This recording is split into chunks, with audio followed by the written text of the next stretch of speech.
আসসালামু আলাইকুম। আশা করি সবাই ভালো আছেন। আলহামদুলিল্লাহ আমি ভালো আছি। তো আজকের খাবারগুলি আছে ঝালমুড়ি, ফুচকা, ছোলা বুট, হালিম, খিচুড়ি। খিচুড়ি মুরগিরটা, গরুর হালিম, আর এদিকে আছে ছোলা বুট, ফুচকা, ঝালমুড়ি।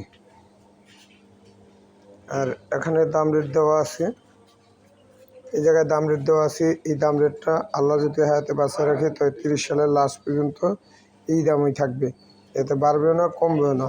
যত দাম হোক আর যত কম হোক এই দাম থাকবে।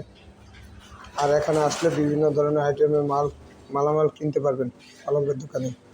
আর এই সাইডে আছে একুরিয়ামের মাছ, যারা কিনতে চান তারা চলে আসবেন ফতেগঞ্জ বাজারে, তাইলেই মাছ কিনতে পারবেন।